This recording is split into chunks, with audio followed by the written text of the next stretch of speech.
de BIS, entropía y setline. Para comenzar con un poco de historia, digamos que hace aproximadamente 80 años se comenzó a implementar esta técnica de monitoría de la profundidad anestésica planteada por Gibbs. Con el tiempo, Line estableció que por lo menos cuando los pacientes se sometían a anestesia general y se les hacía monitorear la profundidad anestésica, cada anestésico, tanto inhalado como intravenoso, generaba un registro electroencefalográfico específico. Con el tiempo, Bitford se encargó de crear una imagen que representara esos cambios electroencefalográficos específicos, una imagen espectral conocida como espectrograma, que inicialmente fue de características tridimensionales y actualmente de características bidimensionales, como veremos más adelante. ¿Cuál es el objetivo de la monitoría de la profundidad anestésica? Digamos que nosotros nos podemos movilizar en tres planos de profundidad: un plano superficial o un plano de anestesia insuficiente, donde corremos el riesgo de que nuestro paciente haga despertar intraoperatorio; un plano de profundidad adecuada; y un tercer plano que es de profundidad anestésica excesiva, donde se ha relacionado por lo menos con delirio posoperatorio, sobre todo en los pacientes adultos mayores, reconociendo una incidencia de aproximadamente del 10 al 65%, y donde hay estudios que manifiestan ciertas alteraciones a nivel cognitivo. El objetivo de nuestra monitoría de la profundidad anestésica es precisamente ubicarnos en la casilla de la mitad y tratar de evitar los extremos. Sin embargo, ¿por qué la monitoría de la profundidad anestésica no hace parte del manejo básico de un anestesiólogo o del día a día? Porque tienen ciertas limitaciones que nos generan estas circunstancias. Una, y es que no podemos garantizar 100% de que el paciente no va a presentar un despertar intraoperatorio. Dos, inicialmente cuando se describió esta técnica o estas técnicas de monitoría, se comenzó los estudios en población adulta y actualmente se está comenzando a trabajar en población pediátrica. Y las otras dos características, precisión y anestésicos, generalmente van de la mano, y es el hecho de que no se puede garantizar una imagen precisa de la respuesta del cerebro frente a los anestésicos, y que vamos a ver que cada anestésico, tanto inhalado como intravenoso, va a generar una actividad electroencefalográfica específica, pero que a la hora de interpretar por lo menos los resultados del BIS, un valor numérico puede ser igual para ambos grupos. Entonces, eso ha llevado a que por lo menos todos los especialistas o todos los anestesiólogos que llevan a cabo la monitoría de la profundidad anestésica no solamente reconozcan la imagen, sino que sean capaces de interpretarla y de identificar cuáles son los cambios que genera cada anestésico en particular. Para comenzar con esta técnica de monitoría, lo primero de lo que toca hablar es acerca de los principios del electroencefalograma, teniendo en cuenta que este va a ser la base que nosotros vamos a utilizar para realizar dicha monitoría. ¿Qué es importante tener en cuenta con respecto al electroencefalograma? Lo primero, tener en cuenta entonces que los potenciales de acción van a transmitir la información entre una neurona y otra, y dentro de los potenciales de acción hay unos muy específicos o especiales que se conocen como potenciales de campo local, que como su nombre lo indica, se ubican en un punto específico o en un punto concreto y que corresponden a potenciales sinápticos extracelulares que tienden a hiperpolarizar la membrana. Tienen una característica, es que ayudan a modular o a coordinar parte de los circuitos que se generan dentro de la misma neurona o interneuronal.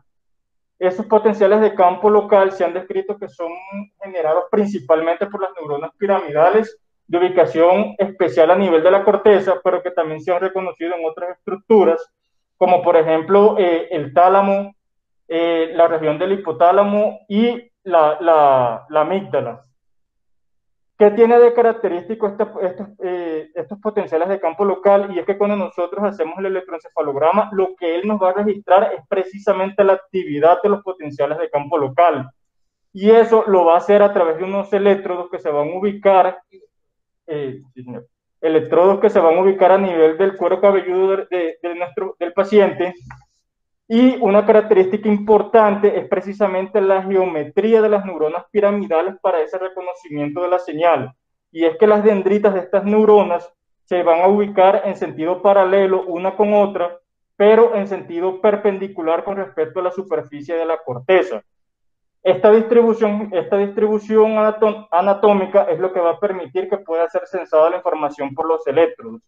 Ahora, electrodos, sí señor.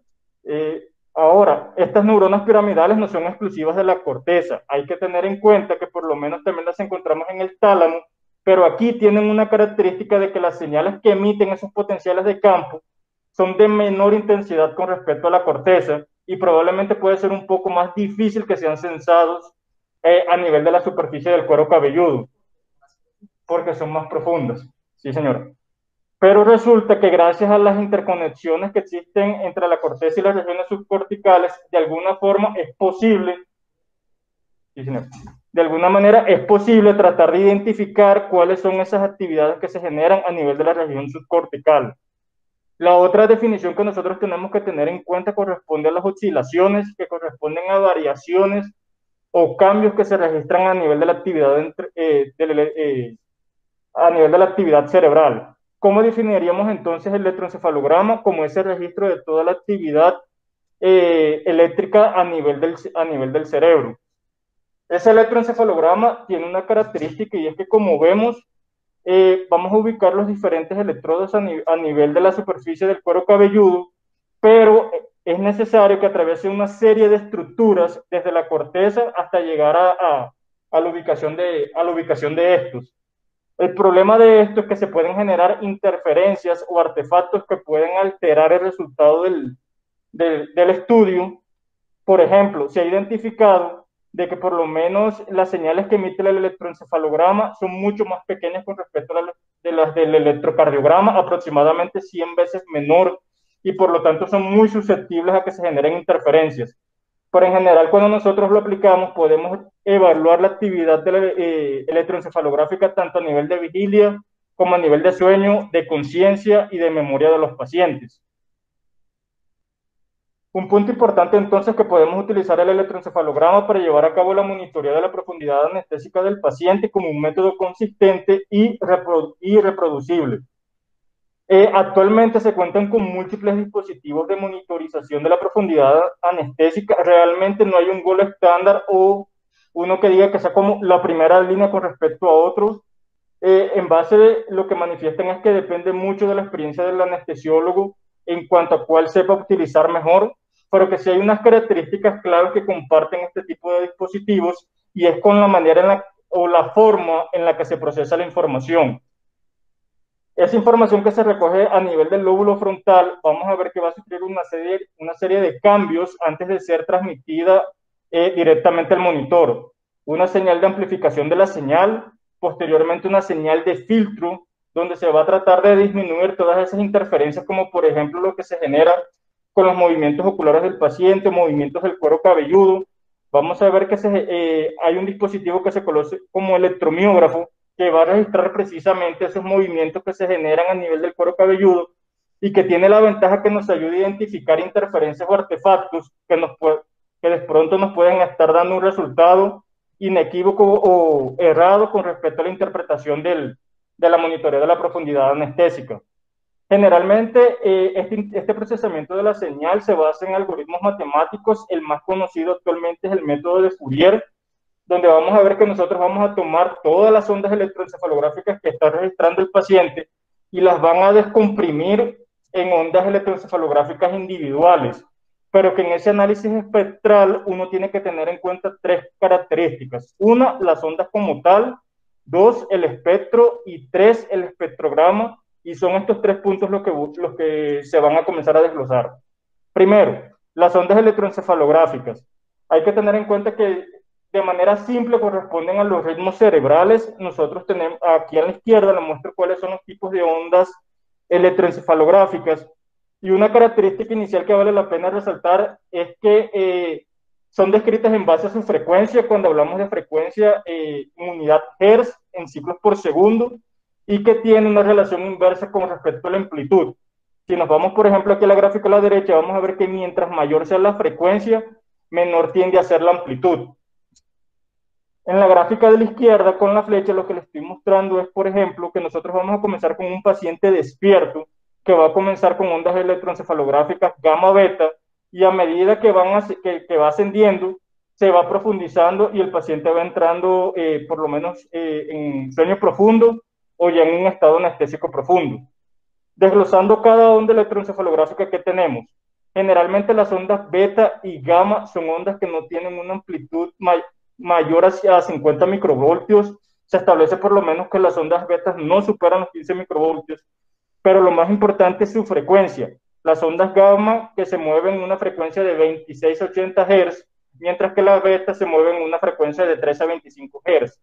Lo más frecuente es que son características de la región frontal o del lóbulo frontal, y son características del paciente que está despierto, que está trabajando o que está en actividad continua.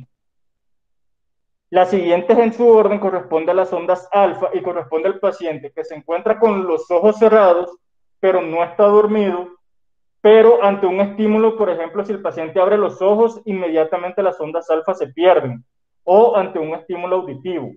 Trabajan en una frecuencia aproximada de 9 a 12 Hz, y lo que se indica es que por lo menos no superan una amplitud de aproximadamente de 50 a 120 microvoltios. Esto se relaciona más que todo con la región occipital.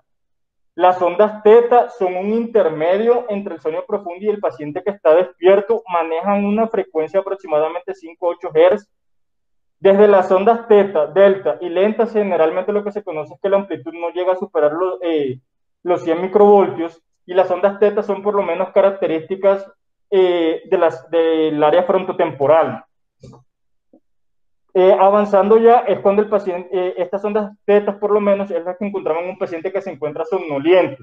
Ya cuando uno entra en estado de sueño profundo, vamos a encontrar precisamente las ondas delta y las ondas lentas. Las ondas delta con una frecuencia de 1 a 4 Hz y las ondas lentas con una frecuencia menor a 1 Hz. En la gráfica a la derecha les he mostrado, es una imagen, digamos, gráfica de cómo sería más o menos la representación gráfica de cada tipo de onda, pero si vemos aquí, por lo menos en la gráfica que sigue, podemos ver la representación de las ondas gamma.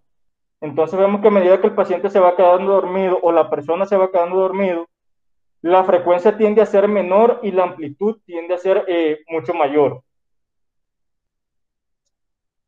Ahora, con esas ondas electroencefalográficas, uno no solamente tiene que tener en cuenta la amplitud y la frecuencia, también se han establecido unas fases que se conocen como patrones típicos de electroencefalograma, donde se han reconocido 4 fases a nivel de la anestesia.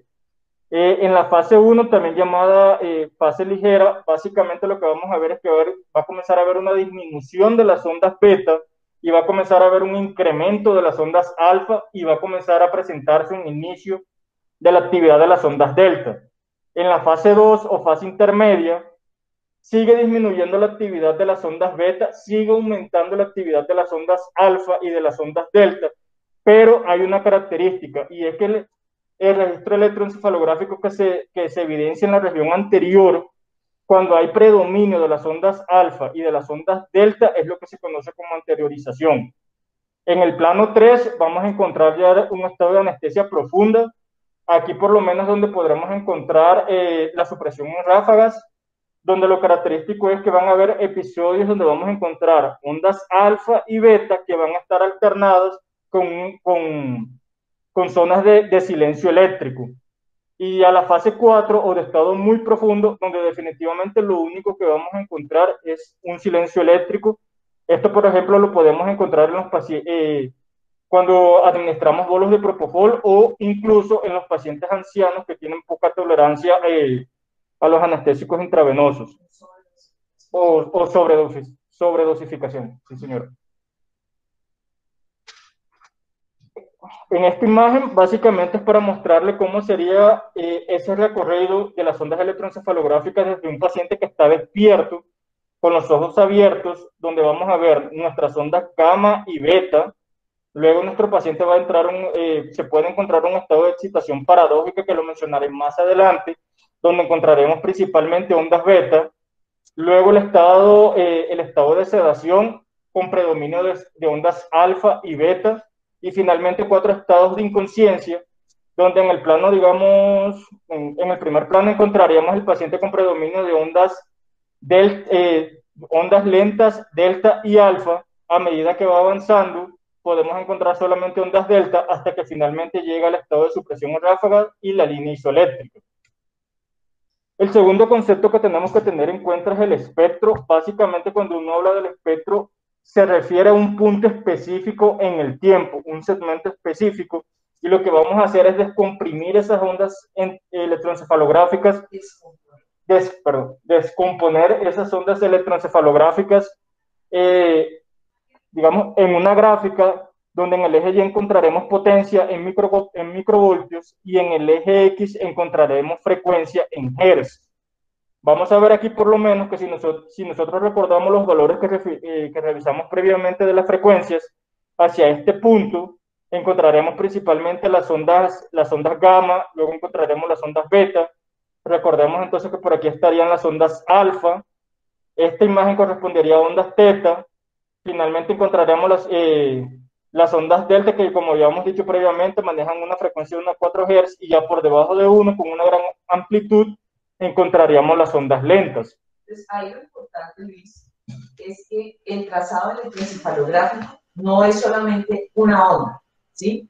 El espectro lo que te ayuda es a descomponer esas ondas para que tú puedas identificar cuáles están predominando, y al darles una frecuencia les asigna un color por intensidad, que es la representación que nosotros más fácilmente podemos leer en el monitor. Entonces hay que tener en cuenta que no es una onda, es la sumatoria de muchas que van a estar descompuestas en la gráfica. ¿Sí? Sí, señor. Otro concepto importante con respecto al espectro son estas dos líneas que vemos aquí, estas dos líneas verticales. La línea punteada corresponde a la frecuencia media, y es una línea que se encarga de dividir la potencia a la mitad. Es decir, la sumatoria de lo que encontraremos aquí a la izquierda más la sumatoria de lo que encontraremos aquí a la derecha. Mientras que la línea vertical continua habla es de la frecuencia del borde espectral y hace referencia a que todo lo que se encuentre por debajo de esta línea corresponde al 95% de la potencia de las ondas electroencefalográficas. El tercer concepto corresponde básicamente al espectrograma. Básicamente el espectrograma es una imagen representada inicialmente tridimensional, actualmente bidimensional, pero es una imagen de colores que nos permite identificar de manera más fácil qué es lo que está sucediendo con esas ondas electroencefalográficas e identificar en qué estado se encuentra nuestro paciente, si despierto o definitivamente en un buen plano anestésico. La diferencia con el espectro es que el espectrograma sí nos habla de una línea continua en el tiempo. Entonces, por lo menos en la imagen tridimensional, antiguamente hablábamos en el eje Y de potencia en decibeles, en el eje X de frecuencia en hertz y en el eje Z de tiempo en minutos. Pero en la imagen bidimensional actual, nosotros vamos a tener frecuencia en el eje Y medida en hertz, de tiempo en el eje X medida en minutos, y de potencia medida en decibeles en el eje Z. En colores, sí señor. Estas dos imágenes tienen un nombre específico, por lo menos la imagen bidimensional se conoce también como matriz espectral de densidad, mientras que la imagen tridimensional se conoce como matriz espectral comprimida. Eso es lo que dice la densidad espectral sí, señor. Del paciente, ¿sí? Sí, señor. Comenzando entonces con la primera técnica de monitoreo, el análisis biespectral. Básicamente esta técnica ha sido desarrollada por múltiples laboratorios. Uno de los más, digamos, que más se encontró en la literatura son por lo menos los de Aspect Medical. Básicamente este análisis espectral se basa en una cuantificación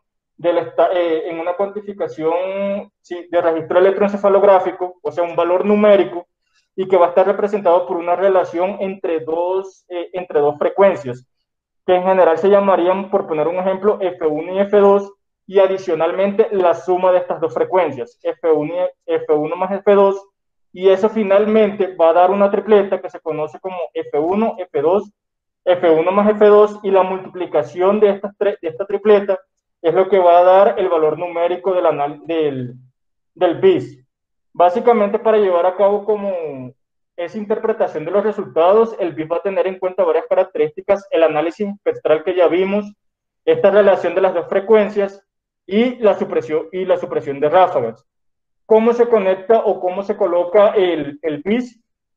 Básicamente, consta de consta de un sensor de 4 electrodos. Se ha descrito que generalmente solamente se coloca de un lado, pero hoy en día se conocen sensores bilaterales que nos permiten medir asimetría entre los dos hemisferios y que en este caso constan de 6 electrodos. ¿Cómo se colocan? Realmente encontré dos formas de colocarlos. Lo primero que tenemos que tener en cuenta es que van en la región frontal. Dos, tenemos que asegurarnos de limpiar la frente del paciente con una gasa, con alcohol, y tratar de retirar toda la grasa, todas las células muertas para asegurar un adecuado sellamiento de los electrodos. ¿Cómo se colocaría entonces? Básicamente, la primera técnica que encontré es que uno comience con el número 1. Inicialmente nos vamos a ubicar a nivel del puente nasal y vamos a medir sobre la línea media 5 centímetros hacia arriba, y en ese punto colocaríamos el electrodo número 1. Luego, como estos electrodos están conectados entre sí, seguiríamos con el número 2, pero es importante que por lo menos el número 4 quede sobre la región supraciliar y terminal de nuestro paciente, y dejando el electrodo 3, que es el que va conectado al sensor del BIS, ubicado entre el ángulo externo del ojo y la parte anterior de la raíz del cuero cabelludo en la región temporal. Sí, señora. La otra técnica que encontré es que uno podría comenzar por el electrodo 4, luego pegar el 2, asegurarse de que el 1 quede en la posición adecuada y finalmente colocar el 3. Sí, señor. ¿Qué es importante? Resulta que estos dispositivos tienen un gel que permite una adecuada captación de la señal para que pueda ser interpretada a nivel de los monitores. Entonces lo que se recomienda es hacer una presión por aproximadamente 3 a 5 segundos para garantizar una adecuada distribución del gel y que se pueda censar la información para disminuir la impedancia. Sí, señor. El electrodo 3 va a ir conectado a un sensor. Ese sensor va a ir conectado a algo que se conoce como un captador de señal digital, que debe ir a la cabecera del paciente para tratar de disminuir las interferencias, y de ahí se va a conectar directamente en el monitor. El monitor, una vez lo conecta, va a generar, ¿cómo se dice?, un control de la impedancia del circuito para asegurarnos de que la impedancia es adecuada, y esa impedancia la vamos a encontrar aquí en la parte superior del monitor. Entonces lo ideal es que por lo menos uno tiene que encontrar que cada electrodo marque como aprobado o de color verde, pero si por lo menos marca de color rojo o de color azul, o aparece por lo menos la señal que indique alto, lo que indica es que probablemente tenemos que hacer una mejor presión de los electrodos, porque probablemente no están bien colocados, o si aparece ruido, probablemente es interferencia y toca verificar que la conexión, si hay una buena conexión. Cuando tú conectas el electrodo al cable de interfaz, en la pantalla del monitor te aparece el dibujo del electrodo y encima te coloca un chulito en verde o una X en rojo. Eso es lo que te da a ti la señal y te identifica si el electrodo está bien colocado o si tiene alteraciones en la impedancia o en la colocación del electrodo. ¿Sí? Sí, señora. Antes de empezar a hacer el registro, te hace la lectura del electrodo. Sí, señora. Gracias, doctora. En el monitor nosotros vamos a encontrar diferentes características. Una, aquí en la esquina superior izquierda vamos a encontrar el registro del BIS, básicamente la cuantificación de la actividad electroencefalográfica que registramos. Dos, aquí en la esquina superior derecha, muy pequeño, vamos a encontrar un indicador de la señal, y que nos va a hablar, digamos, del porcentaje de segmentos electroencefalográficos que se han registrado en los últimos 60 segundos. Y mientras menor sea la señal, significa que probablemente hay mayor grado de interferencia. Hay algunos monitores que por lo menos esta señal la refieren en valor numérico, y que lo ideal es que sea por encima de 50 o que tenga un color amarillo. El otro detalle, vamos a encontrar aquí una columna al lado del BIS que corresponde a la columna del electromiógrafo, que nos va a hablar acerca definitivamente digamos, toda esa respuesta motora que se puede generar en el paciente a nivel de movimiento, por lo menos del cuero cabelludo, y que nos pueden indicar si hay algún grado de interferencia o de artefactos que nos pueden estar alterando el resultado de la interpretación del electroencefalograma. Vemos aquí en la casilla más hacia la derecha todas las ondas electroencefalográficas y en la parte de abajo podemos encontrar el espectro o en algunos monitores directamente el espectrograma.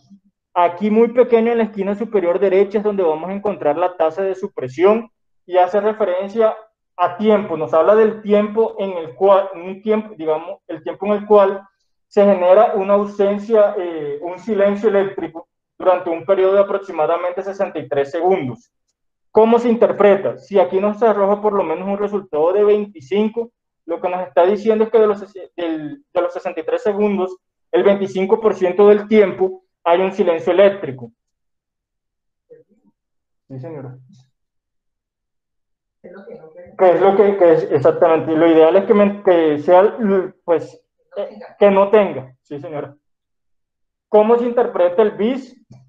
Básicamente en esta gráfica les voy a mostrar aquí en la columna de la izquierda tenemos nuestro paciente que está despierto y cómo a medida que vamos dando el nivel anestésico, ya sea sedación o anestesia general o anestesia profunda, hasta llegar a un nivel de línea eléctrica, en la mitad vamos a encontrar las ondas electroencefalográficas que podríamos encontrar y en la columna de la derecha encontraremos el nivel, el valor numérico.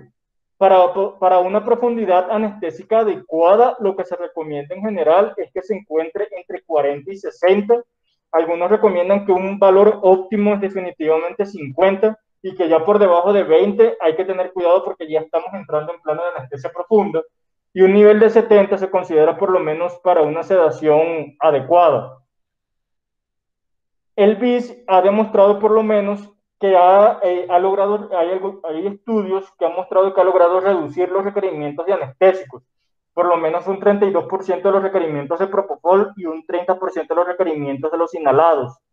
Hay algunos estudios que por lo menos han demostrado una disminución en la incidencia de despertar intraoperatorio, en aproximadamente 8.2%, una disminución en la incidencia de delirium, de despertar intraoperatorio en aproximadamente 82%, pero hay estudios que dicen que definitivamente no, y que el BIS no impacta tanto en garantizar de que el paciente no tenga que no se presente este evento.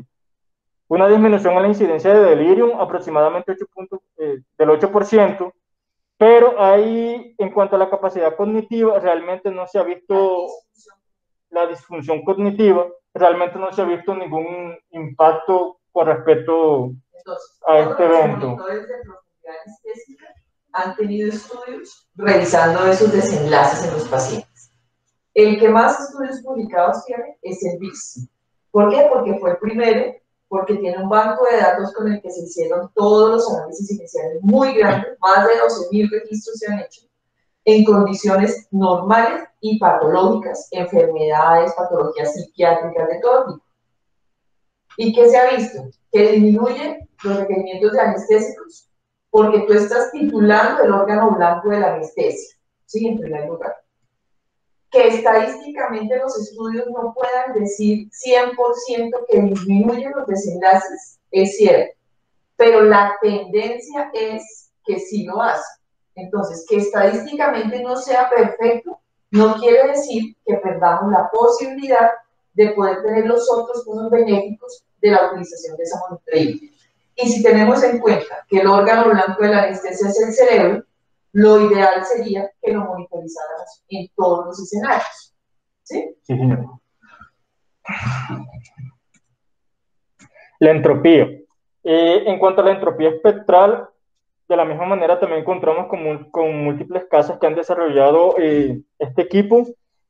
Básicamente tiene en cuenta tanto el análisis espectral como la supresión de ráfagas. Aquí lo que vamos a ver es que vamos a tener solamente lo que se va a caracterizar básicamente por interpretar las señales irregulares.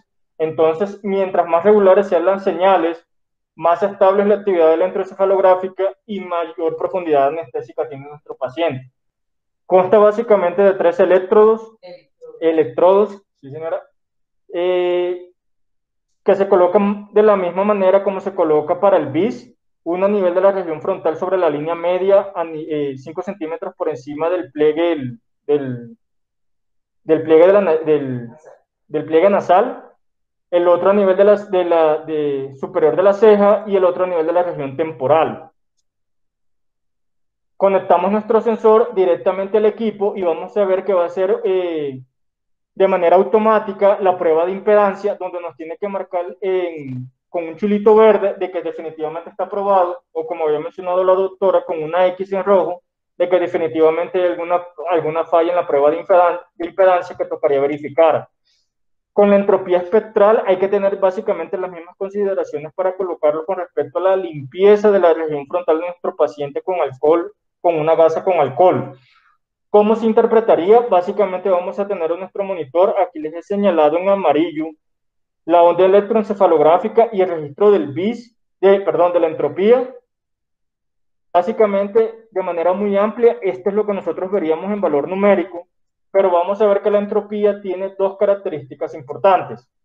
En general, para nosotros decir que nuestro paciente está en una adecuada profundidad anestésica, se mantiene el valor de 40 a 60, pero hay que tener en cuenta dos parámetros que mide la entropía y que corresponden a estos que tengo acá. Uno, el índice de entropía de estado y dos, el índice de entropía de respuesta.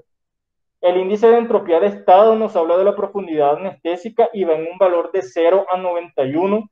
Ese índice de estado, como vemos en la gráfica de la derecha, tiene una frecuencia que va de 0.8 a 32 Hz, mientras que el índice de entropía de respuesta va de 0 a 100 y nos habla básicamente es de la respuesta ante un estímulo doloroso o ante un estímulo nociceptivo y que va en una frecuencia de 0 a 47 Hz. El índice de estado te habla de la actividad cortical, es decir, es el índice de medición eléctrico de la actividad cerebral. Y el índice de respuesta tiene en cuenta también la actividad muscular. ¿Eso qué quiere decir? Que si uno tiene el paciente en un plano adecuado y relajado, ambos deben ser iguales. Sí, señor. ¿Sí? Esa es una de las características, por lo menos, que uno tiene que garantizarse de que ambos estén casi en el mismo valor. Se ha reconocido por lo menos que el índice de estado puede estar o al mismo valor o un poco por debajo del de respuesta, pero que si definitivamente si hay mucha variabilidad en los resultados, probablemente estamos en un plano anestésico inadecuado. La entropía por lo menos se ha demostrado como un buen monitor para evaluar la profundidad anestésica de los pacientes. Como mencionaba la doctora, también en disminuir los requerimientos de los anestésicos tanto intravenosos como inhalados, realmente en disminuir la incidencia del despertar, y una característica importante que sobresale con respecto a la del BIS es por lo menos tratar de evaluar si el paciente se encuentra en un plano analgésico adecuado al evaluar el índice de respuesta. Pero pues el plano analgésico que sea equiparable a la actividad muscular, no, ¿sí? Sí, nos puede sugerir que el paciente tiene algún tipo de actividad y nosotros podemos revisar qué es lo que está pasando, pero que eso sea similar a un monitor de analgesia, no. Sí, señor. Y en cirugía cardíaca, por lo menos cuando se requiere inducir hipotermia para generar paro circulatorio, también se ha descrito el uso de entropía. La tercera técnica de monitoreo, el setline, básicamente la que nosotros más conocemos es la de Máximo. Esta tiene varias características y es que se basa en un algoritmo específico de la casa que se conoce como algoritmo PSI, índice de estado del paciente. Ese algoritmo tiene la característica de que nosotros podemos ver el espectrograma, las ondas electroencefalográficas, un valor numérico, podemos ver tasa de supresión y todas las características previas que ya vimos. Aquí a la derecha les traigo una imagen del último setline que han sacado, que se conoce como setline de próxima generación, que ellos manifiestan que tiene la ventaja de que se puede utilizar a partir de una población pediátrica mayor a 1 año, y que probablemente los sensores son mucho más específicos y tienen menor tasa de fallo con respecto a la versión previa, teniendo en cuenta por lo menos que tanto el BIS como la entropía, por lo menos la entropía se recomienda en niños mayores de 2 años, mientras que el BIS se recomienda también en niños a partir de 1 año. ¿Cómo se colocarían los electrodos? Básicamente este sí es un poco diferente. Nosotros vamos a ver que consta básicamente de 6 electrodos. un canal central y dos laterales que están colocados sobre un portasensor. La recomendación es que, a diferencia de los anteriores, estos no tienen un gel como tal, sino que tienen una almohadilla. Uno primero tiene que separar la... Tienen gel, pero el gel no va en la parte central, sino en la periferia del electrodo, ¿sí? Y la otra característica que tiene es que te da la lectura bilateral y en el monitor te muestra hemisferio del lado derecho y hemisferio del lado izquierdo, ¿sí? Sí, señor. Lo que se recomienda es primero separar el portasensor central de los laterales. Una vez separado, vamos a tomar de la parte superior, digamos, de esta tira que une con el electrodo CT y vamos a comenzar a retirar. Hasta que finalmente lo retiramos y lo vamos a colocar sobre la línea media de nuestro paciente, de tal modo que quede CT arriba, CB abajo, como se muestra en la imagen, y hacia los lados vamos a colocar R1 para el lado derecho, L1 para el lado izquierdo, y que queden al mismo nivel de CB. Y finalmente vamos a dejar los electrodos laterales a nivel de la región temporal.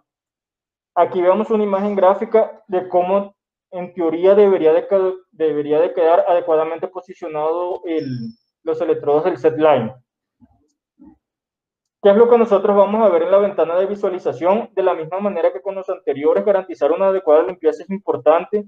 Vamos a ver que en la gráfica, en la región superior, nos va a mostrar la prueba de impedancia, el número 1 que les muestro aquí, donde todas deben pasar con color verde.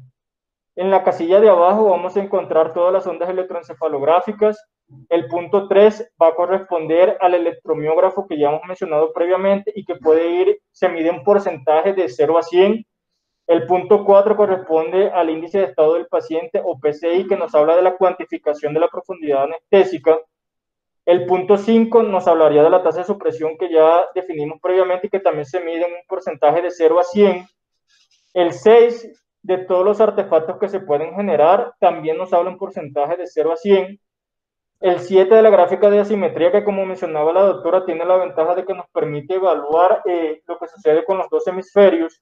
Y finalmente la densidad espectral en el espectrograma. ¿Cómo se interpreta el setline? Lo básico es, en cuanto al valor numérico, tener en cuenta que una adecuada profundidad anestésica esté entre 25 y 50. Por debajo de 25 ya se considera que el paciente está pues en un plano anestésico muy profundo, y se considera por encima de 50 que por lo menos el paciente puede estar en un estado de sedación adecuado. Esto con respecto al valor numérico. ¿Qué sucede con el espectrograma? Hay que tener en cuenta que el espectrograma hay unas características que se han establecido para anestésicos intravenosos y anestésicos inhalados. Para anestésicos intravenosos, específicamente propofol, desmedetomidina y ketamina. Comenzando con la ketamina. Entonces, todos los anestésicos que mencionaste, más los inhalados, dejan una huella en el registro encefalográfico según su mecanismo de acción, que se puede registrar en un electroencefalograma. Entonces, la idea, ¿cuál es? Que uno conozca la farmacología del medicamento que está utilizando, que conozca su mecanismo de acción para que pueda interpretar las ondas y sepa qué esperar en el registro del electroencefalograma. ¿Sí? Sí, señor. Como mencionaba la doctora, básicamente el registro va a depender del mecanismo de acción de los diferentes medicamentos. Entonces, con respecto al propofol, lo que se va a ver es que gracias a su acción sobre los receptores GABA-A, puede bloquear en diferentes niveles. Lo puede hacer directamente a nivel de la corteza en las neuronas piramidales, generando un efecto inhibitorio e hiperpolarización de la membrana. Puede hacerlo directamente puede hacerlo en el tálamo y de esa manera bloquear la información que viaja del tálamo a la corteza, o puede hacerlo en el tronco encefálico, bloqueando la información que viaja del tronco encefálico a las diferentes estructuras cerebrales. Eso nos va a generar la firma electroencefalográfica del propofol, que va a variar dependiendo si el paciente se encuentra en sedación o si el paciente se encuentra bajo anestesia general. En un paciente que se encuentra bajo sedación, como les muestro aquí, lo característico son ondas beta y ondas gamma, que es lo que les vemos aquí entre las dos líneas blancas, teniendo en cuenta la frecuencia de intensidad que iría aproximadamente entre los 13 y los 25. Entre los 13 y los 25, y que se ven por lo menos como unas líneas verticales de color rojo-amarillas.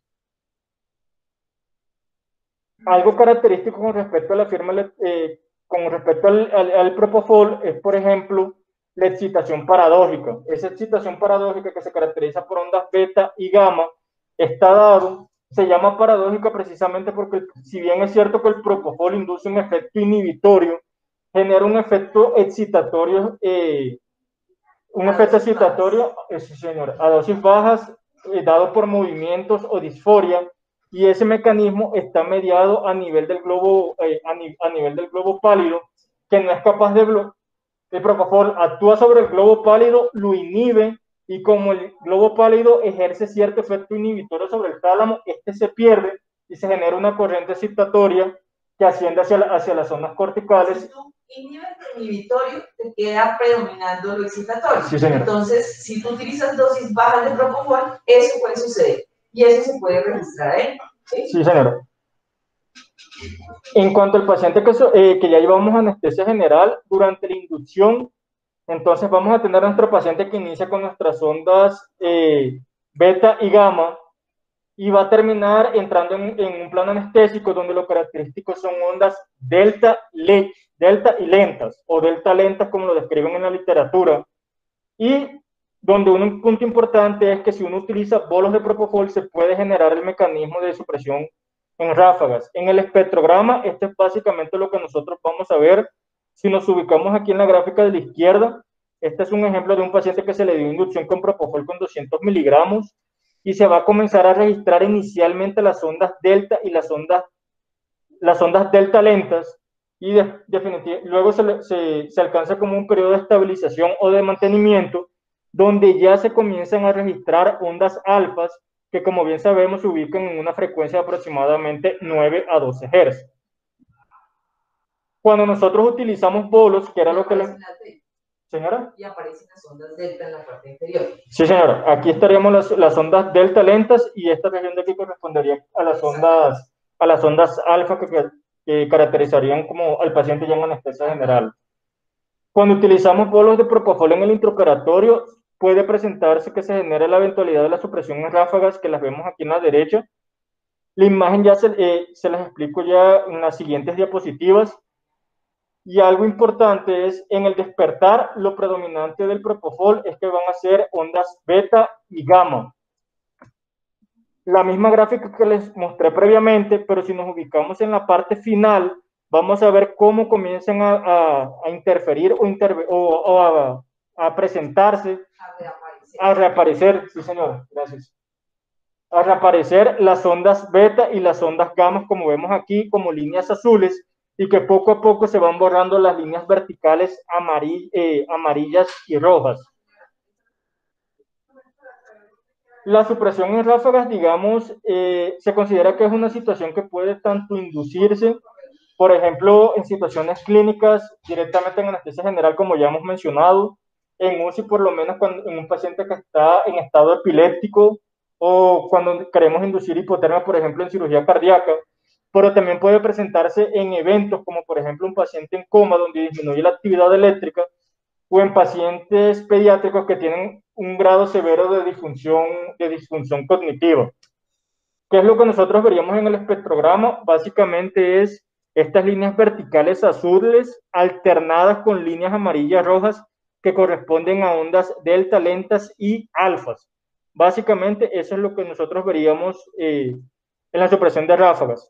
Ahora, ¿cuánto tiempo puede demorar desde que se instala la supresión de ráfagas hasta nuevamente volver al estado de ondas delta, lenta y alfas? Es variable. Los registros dicen que aproximadamente va entre 5 a 15 minutos, y que también depende de la dosis de anestésicos que nosotros depende del estímulo que haya desencadenado la aparición de las supresiones. Sí, señor. Si el estímulo es secundario, que estamos administrando dosis o sobredosificación de los medicamentos, va a estar continuamente mientras nosotros los sigamos dando, ¿sí? Cuando no son inducidas, cuando el paciente tiene alguna alteración que produce una repercusión en la actividad eléctrica, pues van a aparecer mientras tenga ese estímulo que la produce, ¿sí? Sí, señor. Con respecto a la ketamina, como bien sabemos, la ketamina la podemos utilizar como anestésico y como analgésico. Básicamente tendría, pues como sabemos, tiene su efecto sobre su antagonismo en los receptores NMDA, pero lo característico aquí son dos grupos neuronales, las interneuronas inhibitorias y las neuronas piramidales. En general se ha establecido que las interneuronas inhibitorias son mucho más sensibles a la acción de la ketamina con respecto a las neuronas piramidales. Entonces, por lo menos a dosis bajas, la ketamina va a actuar principalmente sobre las interneuronas inhibitorias y como me había mencionado la doctora Blanco previamente, cuando nosotros bloqueamos lo inhibitorio, pues va a predominar directamente lo excitatorio y es precisamente eso lo que le da esa disociación tálamo-cortical y amígdala que se genera con la ketamina, pero donde el efecto alucinatorio está dado principalmente por la acción de glutamato en receptores no NMDA, como son los receptores AMPA. Pero cuando nosotros aumentamos la dosis de ketamina para lograr un plan anestésico, el efecto se va a generar directamente sobre el bloqueo a nivel de las neuronas piramidales. Eso es lo que nos va a llevar al registro de la firma electroencefalográfica de la ketamina y que se va a caracterizar por ondas beta y gamma que vemos aquí en la parte superior, caracterizada como sus líneas verticales, rojo-amarillas, más amarillas que rojas realmente, pero uno tiene que tener mucho en cuenta para identificar la frecuencia. O sea, uno tiene que identificar precisamente que se van a ubicar entre 3 a 25 Hz o tal vez más para darse cuenta de que este precisamente es el efecto de la ketamina. Que te podría confundir pensando que el paciente está en un plano anestésico inadecuado y que está tendiente a despertar por la alta frecuencia de las ondas. Sí, sí señor.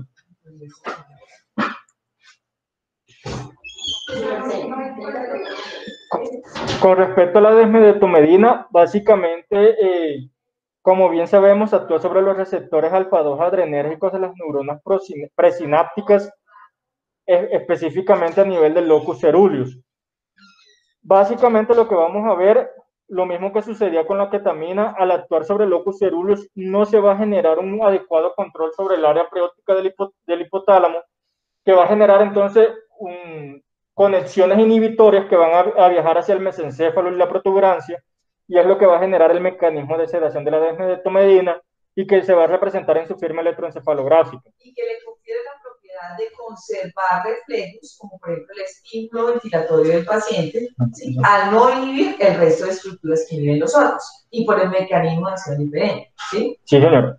Lo característico en la desmedetomedina bajo sedación es ondas delta y ondas lentas, son las que vemos básicamente aquí en la gráfica de arriba, teniendo en cuenta la frecuencia con las características que ya mencionamos previamente. Y algo característico es algo que se conoce como usillos y son básicamente similares a las ondas alfa, pero tienen una amplitud tal vez un poco mayor y que se repiten en un periodo de aproximadamente 1 a 2 segundos y que podría confundir el registro electroencefalográfico por lo menos con el propofol mencionado. Sí. Lo que pasa es que si tú te das cuenta, no son permanentes en el registro, son los usos o espigas que tienen una aparición irregular en el registro y son dosis dependientes, ¿sí? Entonces, ese es el sello de desmedetomedina, a dosis bajas. Sería el intervalo donde se encuentran las líneas azules que indicarían que definitivamente son usillos y no ondas alfa continuas. Sí, señor. Y con respecto a los anestésicos inhalados, como bien sabemos que tienen efectos sobre los receptores GABA, pero también sobre los receptores NMDA, lo que vamos a ver es que tanto el sevoflurane como el isoflurane como el deflurane tienen una firma electroencefalográfica que es más o menos similar o que... Como todos comparten, sí señora. La huella electroencefalográfica es similar, pero el registro de la potencia se puede modificar, ¿sí? Y todos tienen características similares según la dosis que se utilice. Lo característico aquí es que nosotros vamos a tener nuestras ondas delta lentas, como si fuera el propofol, y ondas alfa. Por el GABA. Por el GABA, sí señor. Y lo característico en ellos son la aparición de ondas teta, que se van a ubicar entre estos dos grupos de ondas electroencefalográficas y que van a tender a generar cierta continuidad o cierta unión entre los dos grupos de ondas electroencefalográficas, dando, por ejemplo, este patrón característico. Entonces, en la parte superior vemos las ondas teta características, que son ondas intermitentes, que pueden unir los registros de ondas de alta frecuencia con las de baja frecuencia, a dosis submax de los anestésicos inhalados. Si nosotros aumentamos esa dosis de los inhalados, lo que va a aparecer es que están constantes y se portan como si fuera una sola compartimento, pero son las ondas teta con mucha más característica, con mucha más presentación en el trazado, que se vuelve un solo porque tiene las de alta frecuencia, las teta y las de baja frecuencia, ¿sí? Pero eso es dependiente de la dosis. Sí, señor. Que sería la imagen de acá, la segunda imagen. Y la primera imagen sería del ejemplo de la dosis submax. Exacto. Y finalmente traigo dos artículos. Estos son artículos, esta es una revisión, el ADAPT 2. Se trata de un ensayo clínico aleatorizado. Básicamente lo que se buscaba era evaluar en pacientes mayores de 65 años que fueron llevados a cirugía mayor no cardíaca y ver si había alguna relación, si al monitorizar la profundidad anestésica de los pacientes era posible disminuir la tasa de supresión del electroencefalograma utilizando un setline, manteniendo un PSI por encima de 35. Fue un estudio que se realizó entre el 2015 y el 2018, donde se seleccionaron aproximadamente 223 pacientes que fueron divididos en dos grupos. Un grupo fue los pacientes que se les colocó el setline y el otro grupo fueron los pacientes que no se les colocó, que se les dio un manejo anestésico estándar, y donde se dieron cuenta que definitivamente en el grupo intervenido, definitivamente sí podía haber una disminución en la tasa de supresión del electroencefalograma, pero a la hora de evaluar el delirium como un desenlace secundario, realmente no había una diferencia estadísticamente significativa, 17 versus 20%, pero sí alcanzaba a disminuir la incidencia de delirium postoperatorio. Y en este otro estudio, básicamente donde se quería evaluar la monitoría de la profundidad anestésica, el riesgo de presentar el delirium postoperatorio en pacientes mayores de 60 años que fueron llevados a cirugía mayor tanto cardíaca como no cardíaca, es un estudio del 2019 con una recopilación de datos que fue del 2015 al 2018. En total, 1.200 pacientes divididos en dos grupos. En este caso, la técnica de monitoría que utilizaron fue directamente el BIS en el grupo intervenido y en el otro grupo la técnica, pues, la anestesia estándar.